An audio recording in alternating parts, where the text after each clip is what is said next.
you chose to be here and spend your valuable time learning the most transcendental knowledge that we can ever learn, and be here, give us your association. So thank you very much.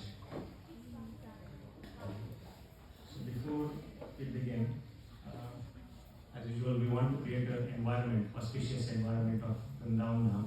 So we will start with a small kirtan that Prabhupada has started. So we'll begin with Jai Radhā-Madhava.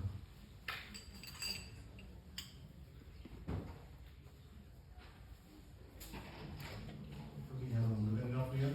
Oh, we have.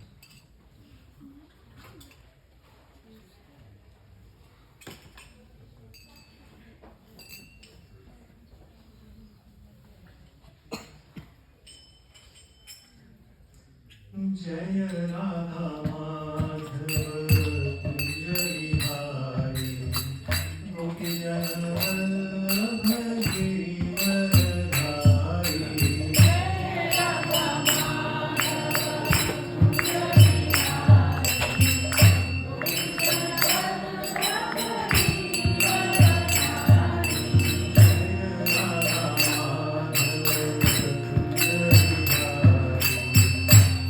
Jana Vallabha Giridhari. Jai Radhā-Madhava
transcendental book that we ever have, Bhagavad-Gita, and we are actually studying in chapter 8, and we'll be reading today text 16. So before I begin, I just want to pray to Sri Radhā, Krishna, Sri Vishnu, Vishnu Gopal, that may the right words come from my mouth with the right attitude at right time, and may they help all of us to progress in our Krishna's bhakti. Thank you. So before we begin, let's offer obeisances to Lord Sri Krishna. So please repeat after me. Om Namo Bhagavate Vasudevaya. Om Namo Bhagavate Vasudevaya. Om Namo Bhagavate Vasudevaya. Om Namo Bhagavate Vasudevaya. Om Namo Bhagavate Vasudevaya. Om Namo Bhagavate Vasudevaya. Hare Krishna Bhagavan ki jai, Shri Prabhupada ki jai, Srimad Bhagavad-Gita ki jai. Please offer Mangalacharan prayers also. So in your book, if you don't follow those, so on page 1 in introduction, we have Mangalacharan prayers. So we all will recite those together. So go to page 1 of the book you have in introduction, and let's sing along together. We fold your hands again. Om Jnana-Timirandhasya Jnana-Jnana Shalakaya Chakshurunmilitam Yena Tasmai Shri Gurave Namaha. Shri Chaitanya Mahavishtam Sthapitam Yena Bhutale Swayam Rupa Kadamahyam Dadati Svapadantikam Vandeham Shri Guru Shri Padakamalam Shri Gurum Vaishnavanscha Shri Rupam Sagrajatam Sarvana Raghunatham Tam Sajivam Sadvaitam Savadutam Parijana Sahitam Krishna Chaitanya Devam Shri Radha Krishna Padan Sarvana Lalita Shri Vishakanichanscha. He Krishna Karuna Sindho Dīnabandho Jagatpate Gopesha Gopika Kanta Radha Kanta Namostute Tapta Kanchana Gaurangi Radhe Vrindavaneshwari Vrishabhanu Sute Devi Pranamami Hari Priye Vancha Kalpatarubhyascha Kripa Sindhubheva Cha Patitanam Pavanebhyo Vaishnavebhyo Namo Namaha. Jai Shri Krishna Chaitanya Prabhu Nityananda Shri Advaita Gadadhara Shiva Sadi Gaura Bhakta-vrinda. Hare Krishna Krishna Krishna Hare Hare Hare Rama Rama Rama Hare Hare. Shri Krishna Bhagavan ki jai, Shri Prabhupada ki jai, Shri Bhagavad-Gita ki jai. So let's open the book, and so in the hardbound copy, it is on page 360. 360, chapter 8, text 16. So let's recite the verse. ā-brahma-bhuvanāl Bhuvanāl lokāḥ punar āvartino rjuna upetya Upetya kaunteya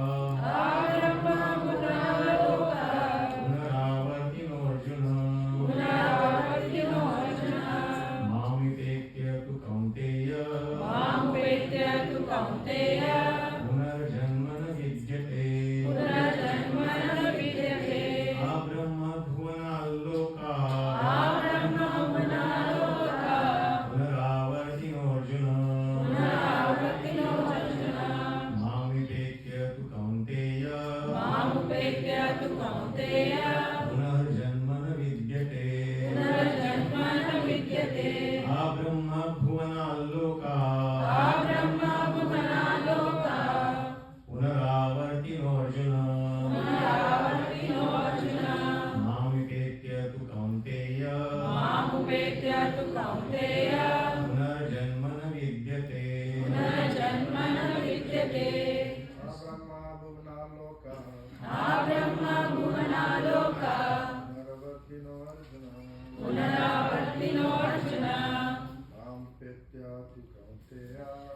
upetya tu kaunteya punar janma na vidyate ā-brahma-bhuvanāl lokāḥ punar āvartino rjuna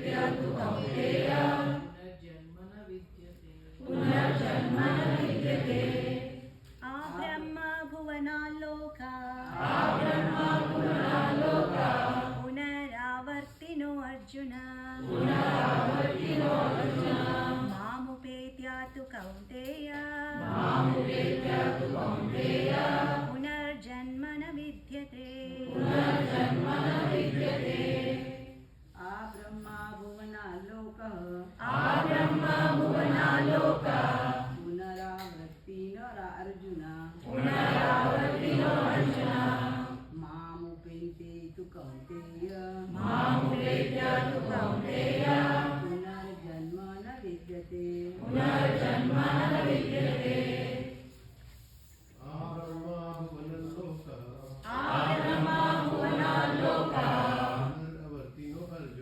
punar āvartino rjuna upetya tu kaunteya punar janma na vidyate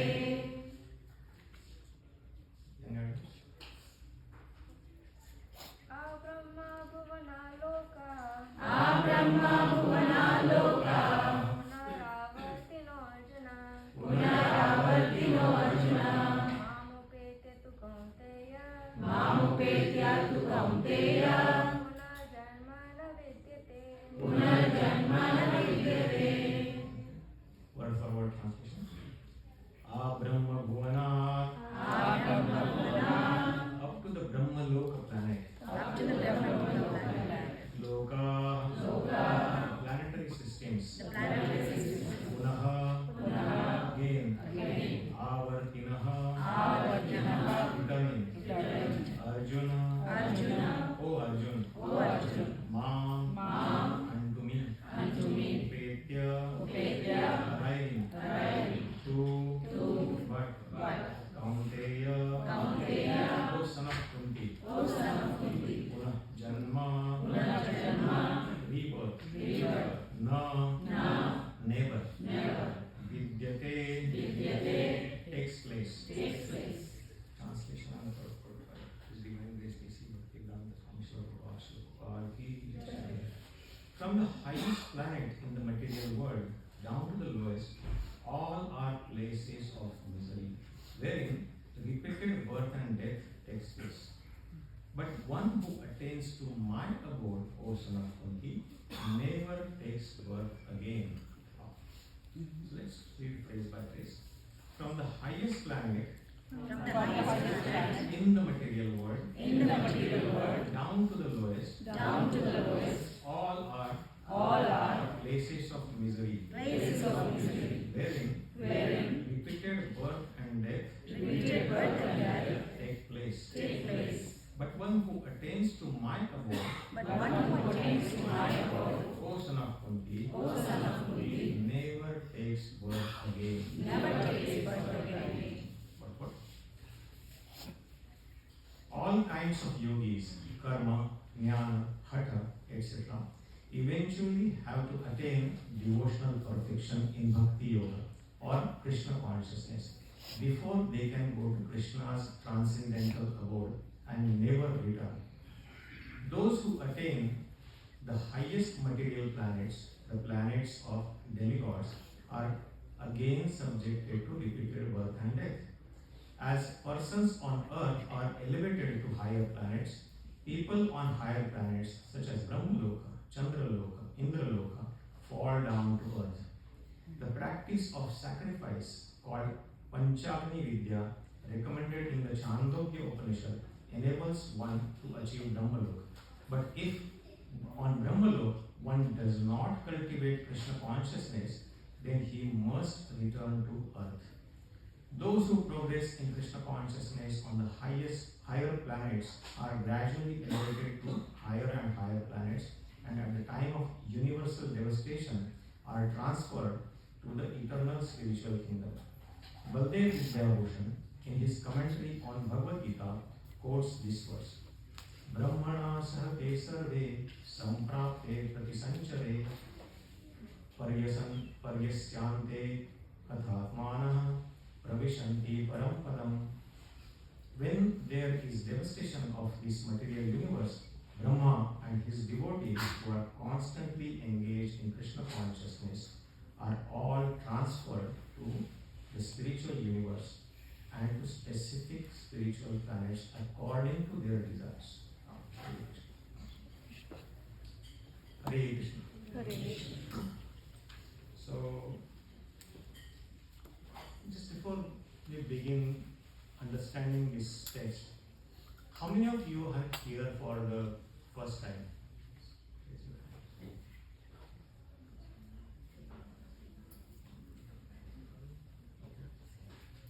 Okay, so just to give you background about Bhagavad-Gita, what Bhagavad-Gita is, we all know, most of us, we come from Indian continent, Indian subcontinent, and we have heard at least about Bhagavad-Gita. Bhagavad-Gita is the transcendental science of spirituality, and this is the direct instruction given by the Supreme Personality of Godhead, Krishna himself, to Arjuna on the battlefield of Kurukshetra. When Arjuna was completely bewildered, not knowing what his duty is, and then he surrendered to Lord Shri Krishna, and that's where Lord Krishna gave this instruction in the form of Bhagavad-Gita. And I may have repeated this several times, but I'll just give a glimpse again. The whole Bhagavad-Gita, does anyone know how many chapters are there in the Bhagavad-Gita? 18 chapters. There are 18 chapters in the Bhagavad-Gita, and it is broadly divided into three. The first three are broadly classified as Karma Yoga. The last three are broadly designated or classified as Jnana Yoga, and the middle three, which are protected between the outer two, the first six and last six, the middle six are called as Bhakti Yoga, where how to perform loving devotional service to Lord Shri Krishna. And that's where we are in. We are in chapter 8, which is actually the title of the chapter is Attaining the Supreme, which is how to attain the Supreme Personality of Godhead. So in the beginning of this chapter, just to take the background before we come to today's verse, Arjuna asked several questions to Lord Shri Krishna. What is karma? What is adhyatma? What is adhibhuta? But in the end, out of 8 questions, the last question he asked is Prayana kale chikatham neyosi niyata atmabhi. How can one remember you at the time of giving up this body? It's a very important question actually, because eventually all of us have to give up this body. Is there anyone who thinks that they don't have to? No, right? All of us eventually have to give up this body. How can one remember Krishna? That's the last question Arjuna asked. And then Lord Shri Krishna answers all 7 questions in a couple of verses and takes the remaining all chapter to answer that single question. So in the beginning, he gives 2 paths. When somebody gives up this body, when somebody leaves this body, there could be 2 possibilities. So he says that Antakalecha mameva smaran muktva kalevaram yah prayati samadbhavam yati nastyatra samshaya. That Antakale means when I am leaving this body, if somehow or other one can think of me, mam eva smaran muktva. Mam means Lord Krishna is saying that if somebody can think of Krishna when he is giving up this body, he will come to me for sure. Asamshaya. And then the second part he gives, yam yam vapi swaran bhavam tajatyante kalevaram tam tamevaiti kaunteya sada tad bhava bhavita. If somebody cannot think of Krishna, then what happens? Whatever yam yam va api, whatever he is thinking at the time of death, whatever bhav or whatever thoughts he has at the time of giving with his body, that he will attain for sure. But that will be, he will be stuck in this material world. So the two paths for somebody who is giving up this body, one is going to Krishna and one is staying back in this material world in some or the other form. He may get some other birth, he may go to some other planetary system, wherever, whatever, but he will still be in this material world. And then Krishna says, what is recommended? Obviously, because this place is, Krishna doesn't recommend, and all the acharyas who have found this place to be miserable, they recommend the first part. And on that, Krishna elaborates then, how can one come to me? Now coming back to the last verse and this verse, today's verse.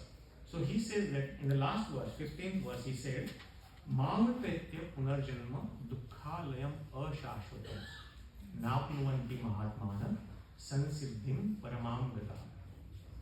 Mam upetya means after coming back to me, to my abode.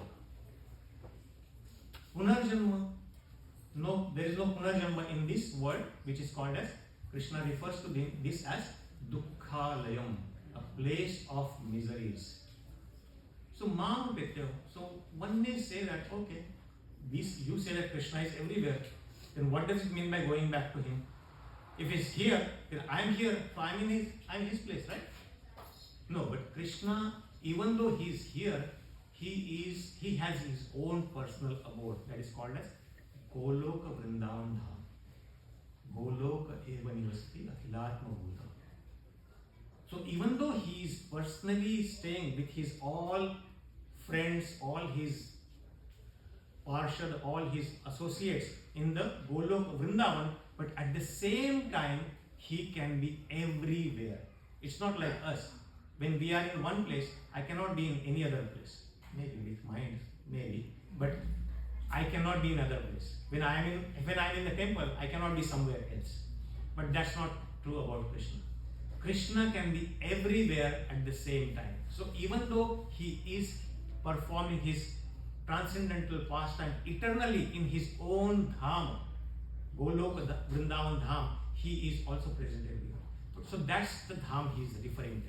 When he says Mamupetya, when he says when you come back to my world, that is what your real home is, or our real home is. When you come back to me, then punarjanma, there is no punarjanma. You don't have to take repeated birth and death in this material world.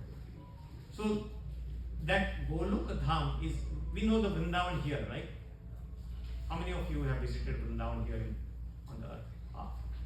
Very pious people I have associated. Great, all are great sadhus. So there is a Vrindavan Dham here. So that Vrindavan Dham and the one that Krishna is referring to, Goloka Vrindavan, they are not different. Just like Krishna descends to perform his pastime to this material planet, his Dham, whole Dham, also descends to this material world.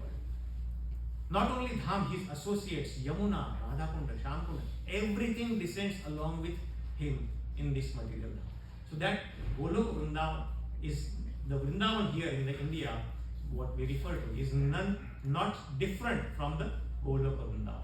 And that's why it is referred as a very, very pious place because that's where Krishna, it came from spiritual world, and that's where Krishna has performed his pastimes. So he says that Mamupetya punarjanma naiti dukkhalayam ashashvatam napnuvanti mahatmana. Na apnuvanti, they don't come back. Mahatmana. So he refers to those persons who will go back to him as Mahatmas. What is Mahatma? What does Mahatma mean? We know a famous personality from India who is referred to as Mahatma Gandhi.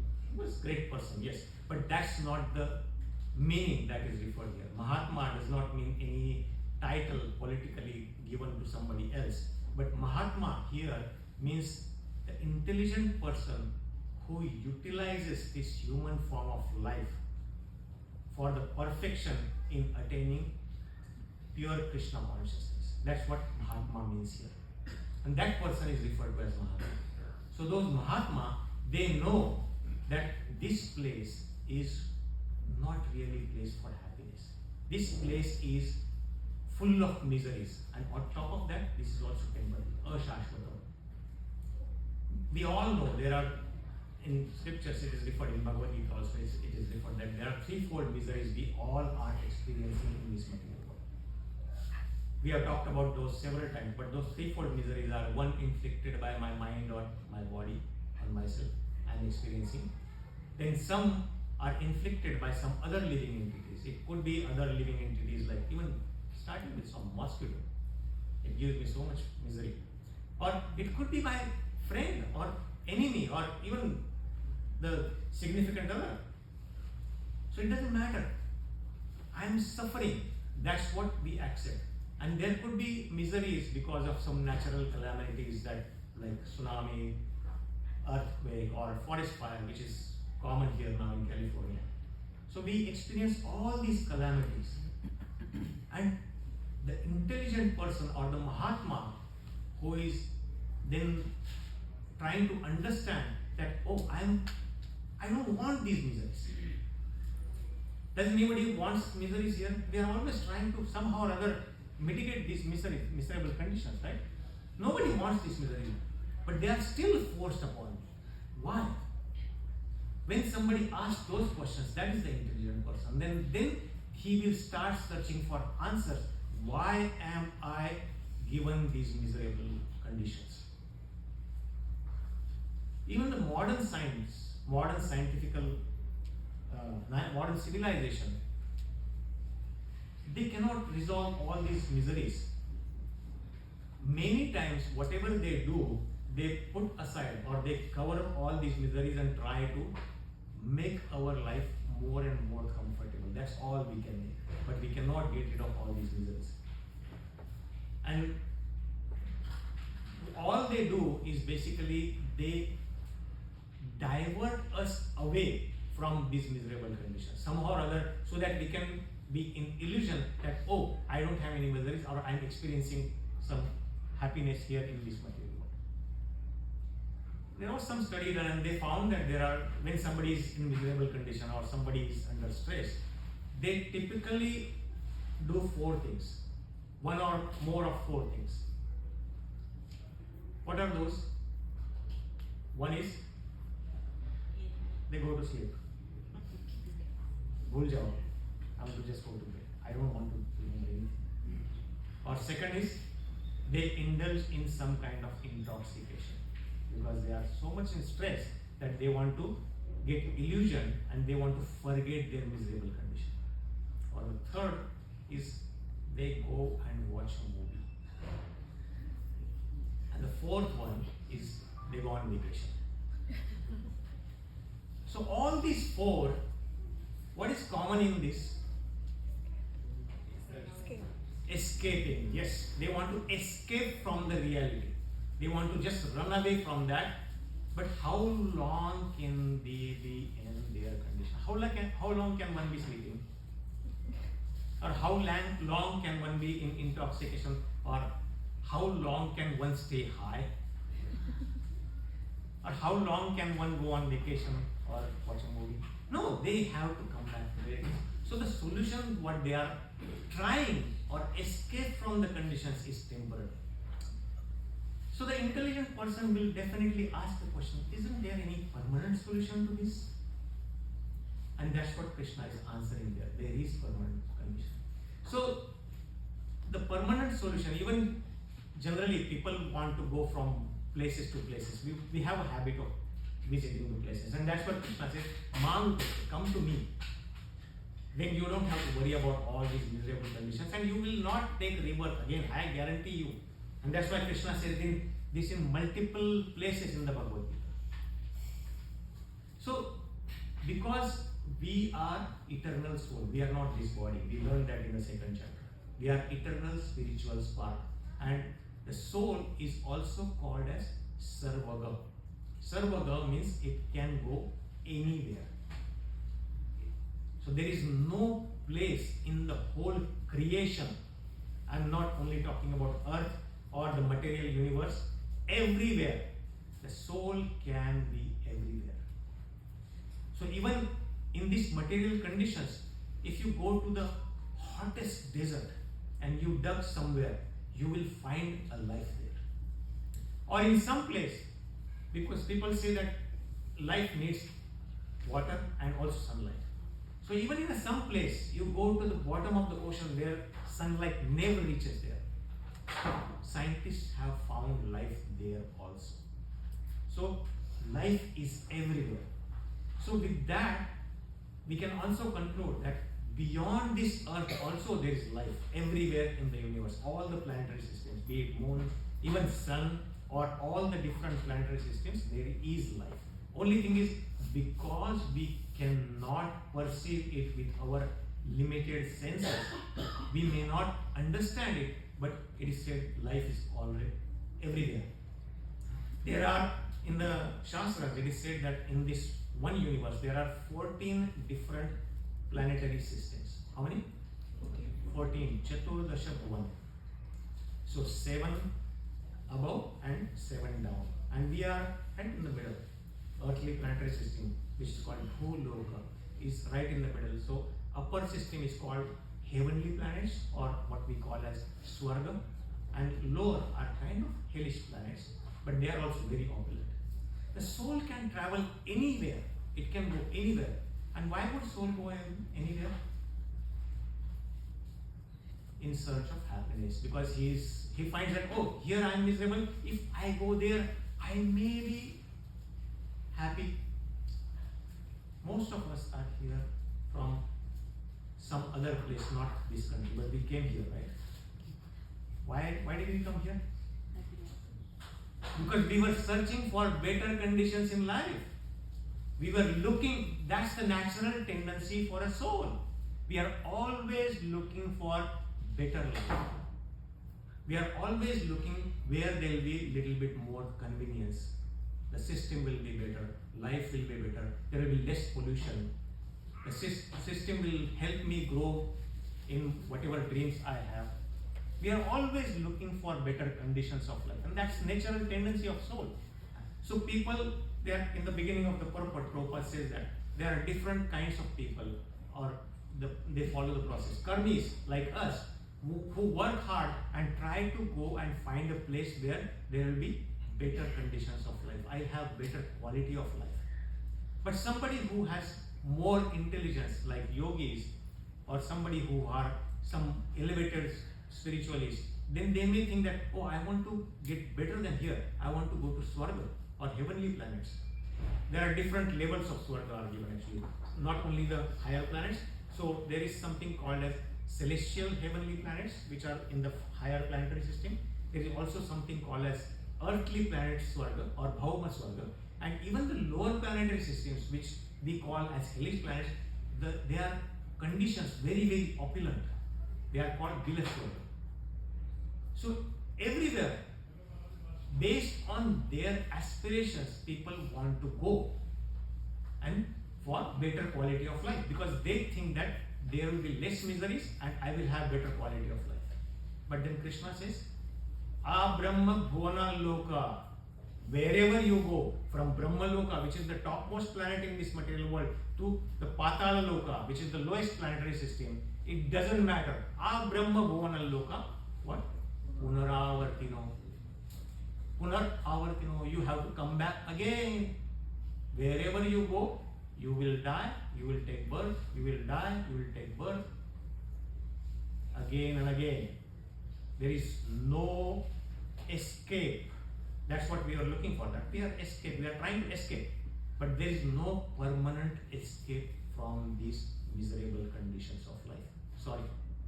That's what Krishna is saying, unfortunately. Even if you go to Brahma-loka, which is said to be, we are trying scientifically with mechanical means or other ways, we are trying to go to Mars mission, Moon mission, and everywhere. We are trying to go. Why? Because we probably destroyed this planet, we want to destroy some other things. We are not happy destroying just one planet. But yeah, again, they are in search of, oh, there is some better conditions there. That's what they are looking for. They are curious. Our minds are inquisitive. So that's what they are looking for.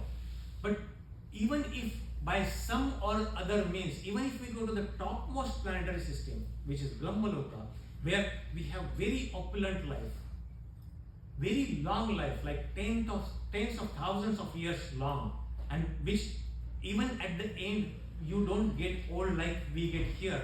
You are still strong enough to enjoy life conditions there, and all the opulences are there, available in abundance. But even there, Krishna says that punar ā-vartino. You have to again die and take birth in some other place. Or in the 9th chapter, eventually Krishna says that we do punya, right? We do pious activities. Why? Because we want to go to higher. We want to attain swarga. But Krishna says that kshine punye marte lokam vishanti. When that punya or pious karma becomes kshina, becomes diminished, you have to come back again here on earthly planet, or you have to go lower planets. So there is no end to this cycle.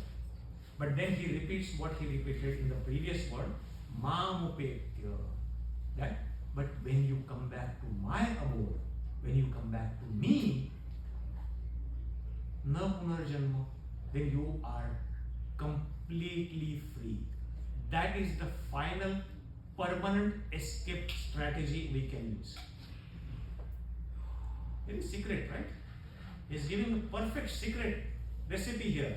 How to get free from miserable conditions of this life.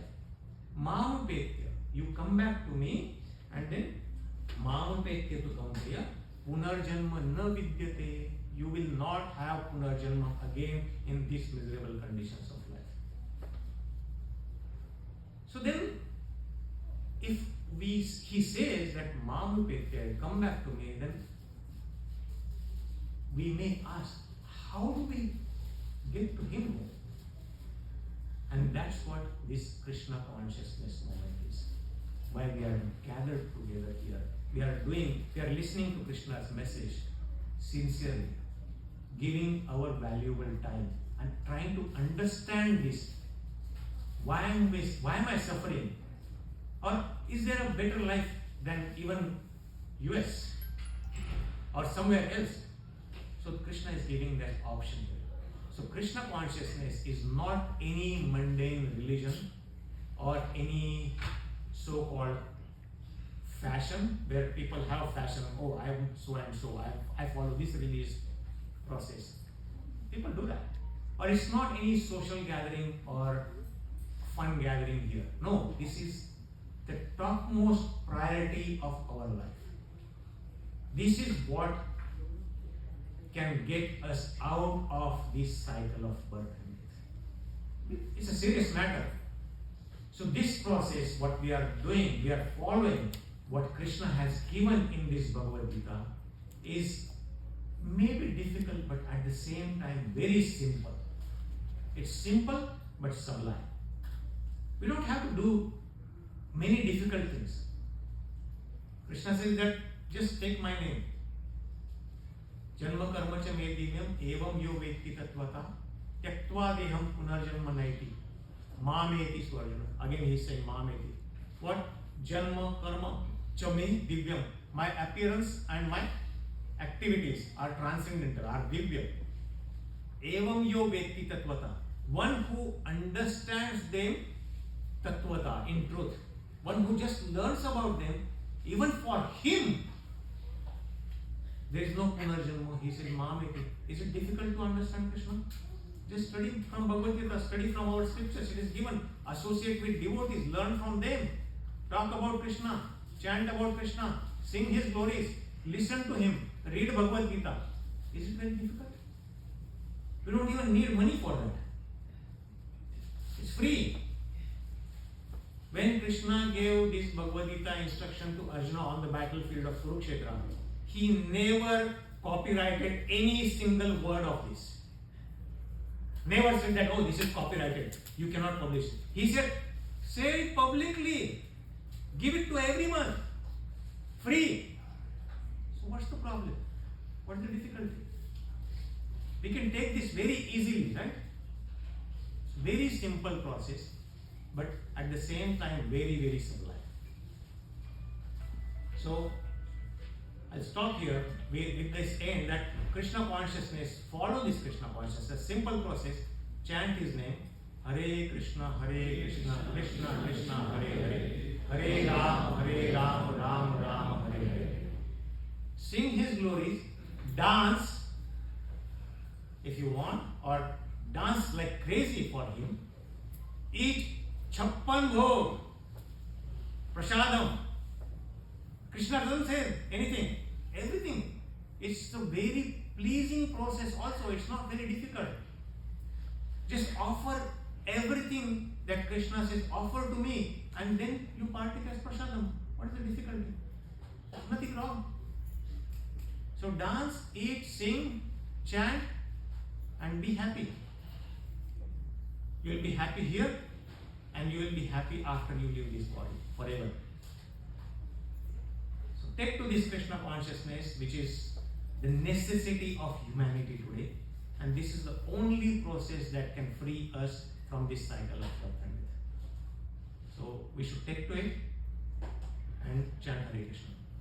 So we have lots of time, and I would like some reflections, and if there are any questions or any thoughts on any topic what we discussed today, please do that. Thank you. Hare Krishna. Yes, Prabhu, can we have a mic?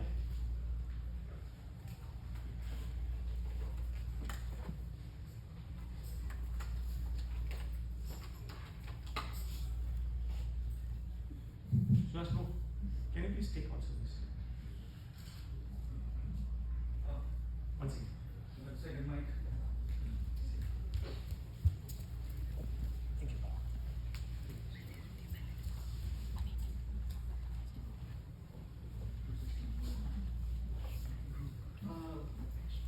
I just had a question. Like, if Krishna's dham was all without misery and it was all happiness and joyful, then how did we end up here in the material world in the first place? Very beautiful question. So that question can be answered in multiple ways. So the question, I'll repeat that question. If Krishna's dham is free from all miseries, which we call the technical term as in Sanskrit is called as Vaikuntha, Vigata Kuntā iti Vaikuntha. Kuntha means miseries and Vaikuntha means without miseries. So if we were there and Krishna's dham is there, and why did we in first place come to this condition? So there are a couple of ways. One, Prabhupada answers this question very beautifully. Because we are independent, Krishna doesn't interfere in the minute independence what we have. We have a tendency or we have a choice that we can desire. And because there is choice, if there is any way, somehow or other, I misuse that choice, then Krishna has given us that opportunity. It's not that we wanted to get out of there, but it is we wanted to enjoy separately from Krishna. We just had a little desire that we want to enjoy separately from Krishna. So Krishna said, okay, there is a place where it is created, you go and enjoy there. And then when you understand that that is a miserable condition and when you come back here, then you will never come back because you will have experienced what the miseries are. So this is one. Just like nobody wants to go to prison, right? Anybody wants to go to prison voluntarily? No, but they end up in prison because they somehow or other engage in some kind of activity, and because of that they are sent to a prison house. And prison house, what is the prison house is called? What is the department that runs in California prison? Does anyone know what is it called? Department of Corrections. Rehabilitation and Correction. Department of Correction and Rehabilitation. So this place that Krishna has created is for our correction and rehabilitation. So that we can correct our conduct which we were not able to, and This is also a rehabilitation. He fulfills all our necessities even when He sends us here. He doesn't abandon us completely. He doesn't say that, oh, now you go and rot there. No, He's always with us. Or actually, He is the only one who is always with us no matter what. Irrespective of what type of body I get, I may get a dog body, a cat body, a fish body, a tree body, a mosquito body. He is always with us as Paramatma, always accompanying us, waiting so that, oh, this poor soul someday will turn his attention to me and take guidance from me. So that is one answer, straightforward. And the other one is, we always say that we are in a disease condition here. Our disease is we have this body because we somehow or other forgotten Krishna and we are not in association with Him. We forgotten our relationship with Him. So just like when I catch cold or when I catch any disease, do I know at what exact point I caught that disease?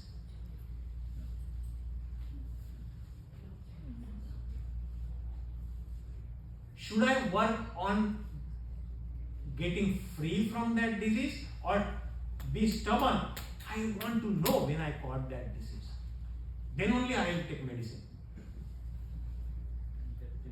No, get free and then you may try to find out, oh, how did I catch that disease? I don't want to do that again. Right? In the same manner, Prabhupada says that forget about when did you fall or how did you fall. Just get out of here first. Then you may ask Krishna personally when you go there, what did I do wrong that I had to experience these miseries here? Right?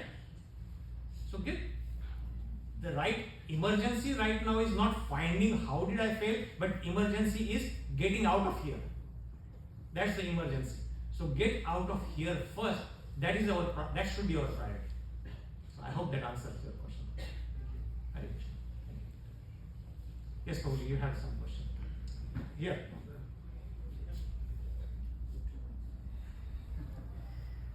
Prabhuji, the practice of sacrifice called Panchagini Vidya.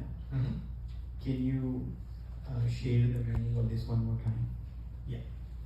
So in Chandogya Upanishad, there is something called the cycle of the, soul, how it kind of gets repeated birth and death again and again is described. So I know a little bit, though Panchagni are described as the universal fire in which there is sacrifice that is done by faith, which creates moon, and I don't know, there are lots of more technicalities, but I'll try to explain the simple way I understand. So then the moon comes, and then the second fire is the rain cloud fire. So in rain cloud fire, there is a ahuti or is by moon, by which rain comes, and the third level fire is called the terrestrial fire, home. So on that raindrops, when they fall on the earth, then it germinates and it grows grains. So that's the third level fire. The fourth level fire is called as the male fire. So when men eat those grains, it creates the seed in which that soul is hid, semen. And then the fifth fire is called female fire. When that seed is injected in the female, she creates the facility or the body where that soul can grow, and then eventually that soul's cycle starts. So that is Panchagni, 5 Agnis. So this Panchagni Vidya that is described that's what Prabhupada refers here from the Chandogya Upanishad. So that's the repetition of birth and death cycle, how soul travels, that is described a little bit. I hope that helps you. Thank you. Thank you. Hare Krishna. Any other thoughts or questions? Any reflections? Anything that you thought was helpful in today's, if at all, have been learning for some time?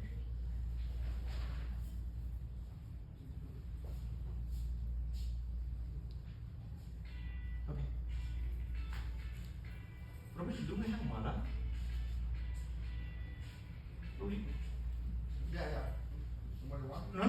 for everybody, we want to chant around. We had a bag, blue bag. Or you know what? Let's chant on fingers because we have some time. We'll chant one round of Hare Krishna Maha Mantra. So I'll chant on beads. Whoever have their own beads, they can chant on their beads, and others can chant on their hand. Because we said that this Krishna consciousness is the most transcendental science or process. The simple process that we follow is to purify our chitta, cheto darpana marjanam. So by chanting his name, Hare Krishna Maha Mantra, our heart is purified and we can see things as they are. Cheto darpana marjanam. Darpana means what? Mirror. So if you see your reflection in the mirror which is dirty, will you see it clearly? No. But when that mirror is very clean, you will see yourself as it is, right? As you are. In the same manner, our consciousness or chitta has been contaminated for many lifetimes because of the desires what we have been carrying, for the desires what we have, material desires we have. So what this mantra, Hare Krishna Maha Mantra does is it cleanses our heart. Cheto darpana marjanam. Marjanam means cleaning. It cleanses the mirror of our chitta, mirror of our heart. And by that process, we can start seeing things as they are. We can start understanding who I am really and what is my relationship with Krishna and how I should act in that relationship, how I can rebuild or re-establish that relationship so that eventually Krishna says, upetya, that I can go back to God, back to Him. So that's the Maha Mantra we are going to recite. So when you are reciting, if you are reciting on a finger, on your right hand, you can recite count from 10. So you see the ring finger, anamika. So the middle, you start from the middle point. 1, come to second for every mantra. 2, then go to the ring, the small finger and the bottom. 3, and go upwards. 4, 5, then 6 on the anamika again, and then go to the next one. 7, and then 8, 9 and 10 on the index finger from top to bottom, and then continue the same repetition process so that you count 10 and then in multiples of 10 you count. Okay, so yes. So can you highlight the Shastric reference of where this Hare Krishna Maha Mantra is coming from the Kali Santarana Upanishad? Just 2 minutes. Okay. That's it.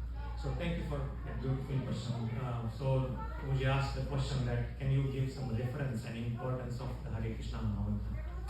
So Hare Krishna Maha Mantra is actually referred in many places, but there is an Upanishad called Kali Santarana Upanishad, which literally means Kali means the age which we are in, age of hypocrisy and quarrel. Santarana means to get out of this. Tarana means to somehow or other get out of this. Kali Santarana Upanishad. So how we can get free from this kalmasha of Kali? That is the Kali Santarana Upanishad, which it has only 8 shlokas, which is conversation between Brahmaji and Narad Muni, where Narad Muni asked Brahmaji that you have made this beautiful world. People may not be able to want to get out of this, but this is also miserable. So how can one get free from this? And to answering that question, when then Brahmaji said that Hare Krishna, Krishna Krishna, Hare Hare, Hare Rama, Rama Rama, Hare Hare, iti Shodashakam namna Kali Kalmasha Nashinam Natah Parataropaya Sarva Vedeshu Drishyate. That this 16 syllable mantra, if you count this mantra, there are 16 words. Hare Krishna, Krishna Krishna, Hare Hare, Hare Rama, Rama Hare. So this 16 syllable mantra is Kali Kalmashanashanam. It can eradicate all the miserable conditions of Kali Yuga. Na atah parataropaya sarva vedeshu drishyate. Even if you study all the Vedic literature, all Upanishads, all Puranas, all Vedas, all Itihasas, everything, there is no better upaya or remedy than this Hare Krishna Mantra. So this is so potent, this is so powerful, that it is said that even if we study all the Vedic literature, there is no better remedy than chanting of this Hare Krishna mantra. And this is told by the first created being by Brahma in this universe.